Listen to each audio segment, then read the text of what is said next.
saya sampaikan posisi saya sebagai Menteri Hak Asasi Manusia.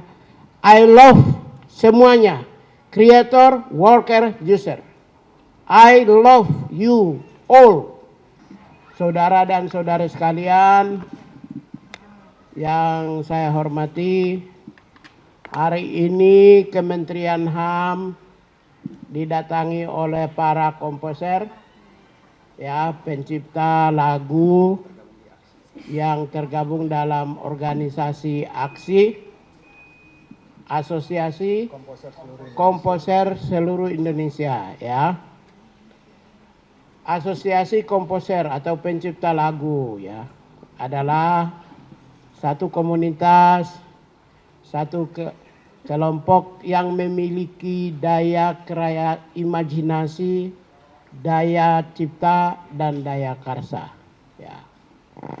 Saya ingin sampaikan bahwa komposer atau pencipta adalah kreator.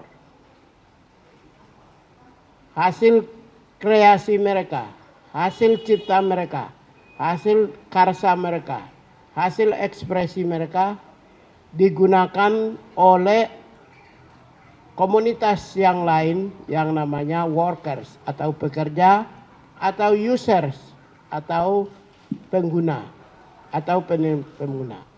Karena itulah maka kreator atau creators, workers, dan user adalah satu ekosistem yang sama yang memiliki simbiose mutualisme, yang memiliki simbiose interdependence. Oleh karena itulah maka saya menghormati kehadiran dari aksi ini ke Kementerian Hak Asasi Manusia agar supaya semua komponen, yaitu komponen pencipta lagu, komponen pengguna, maupun komponen pekerja, satu kesatuan harus dihormati oleh negara. Bagaimana penghormatan oleh negara? Yaitu penghormatan harus dalam bentuk sebuah regulasi, dibunyikan. Jadi kalau ada penyusunan undang-undang hak cipta, maka ketiga komponen pencipta, pekerja, pengguna harus diberi tempat yang sama, di horizon yang sama, tidak vertikal, tapi horizon yang sama. Ya. Adapun beberapa hal, hasil kreasi atau intellectual property right itu adalah memiliki nilai yang tertinggi dalam hak asasi manusia. Ya. Setelah itu ada property right. Intellectual property right itu adalah hasil daya cipta, kreasi manusia yang memiliki nilai paling tertinggi dalam konteks hak.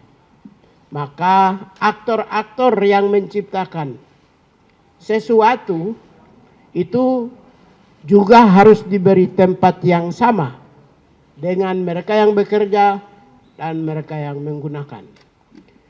Untuk itu bagaimana hubungan di antara mereka? Hubungan adalah simbiose mutualisme. Hubungan harus menguntungkan, sama-sama diuntungkan. Komposer juga diuntungkan, pengguna juga diuntungkan, pekerja juga diuntungkan, satu kesatuan. Negara juga diuntungkan. Adalah satu ekosistem yang sama. Oleh karena itu, maka di dalam penyusunan undang-undang harus diperhatikan memiliki aspek-aspek tersebut. Bagaimana memberi tempat kepada mereka dalam regulasi? Yang pertama, hubungan antara pencipta, pekerja, dan pengguna harus diatur secara tegas dalam sebuah regulasi.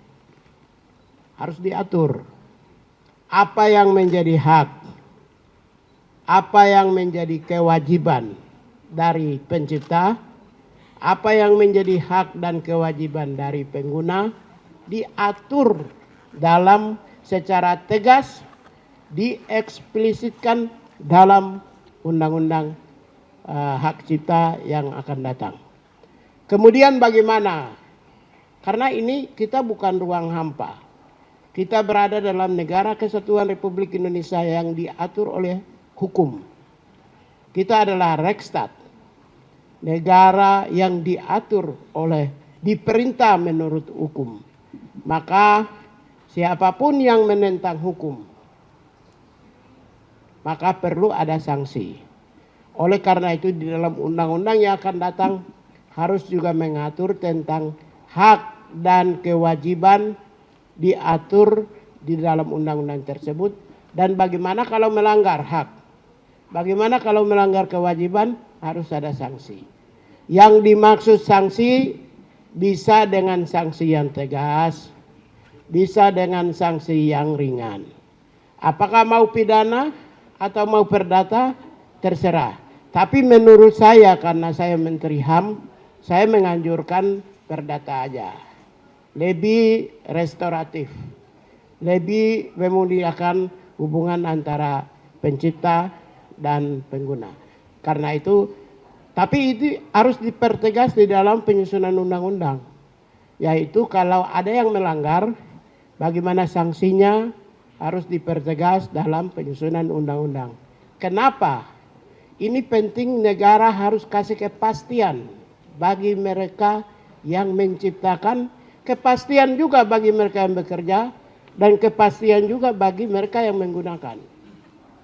Itulah sejatinya negara kita kelola, itulah sejatinya negara kita atur, agar supaya tidak boleh satu komunitas yang merasa terpinggirkan atau dipinggirkan karena pengaturan regulasi yang parsial, tidak imparsial.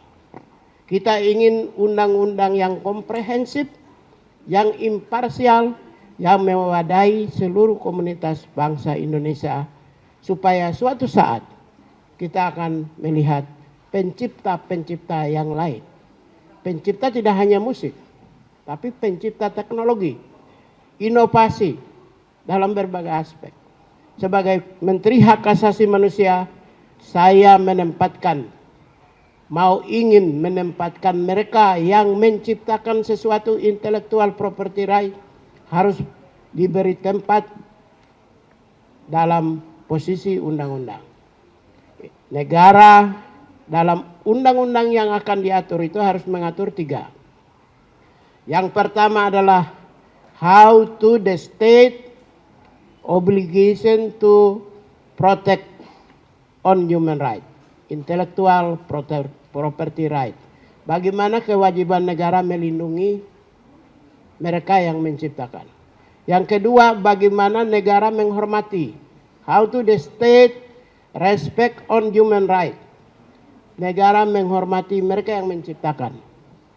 Kemudian yang terakhir adalah bagaimana negara mengatur tentang memenuhi kebutuhan hidup mereka pencipta. Tapi itu nanti, yang memenuhi kebutuhan hidup mereka yang cinta itu nanti suatu saat. Tapi dengan bentuk penghormatan terhadap mereka, ya, dan perlindungan terhadap mereka adalah bagian dari bentuk pemenuhan kebutuhan hidup bagi mereka yang memiliki kreativitas di bangsa ini. Demikian saya sampaikan posisi saya sebagai Menteri Hak Asasi Manusia. I love semuanya, creator, worker, user. I love you all. Jadi tidak hanya satu. Karena itulah dalam undang-undang kami juga akan analisis dari Kementerian HAM dan akan menyampaikan posisi Kementerian HAM dalam undang-undang, rancangan undang-undang hak cipta yang akan datang. Demikian, terima kasih. Stay updated. Info terkini masih banyak. Jangan lupa subscribe, like, dan share YouTube official OKZone. Dan selengkapnya ada di okezone.com.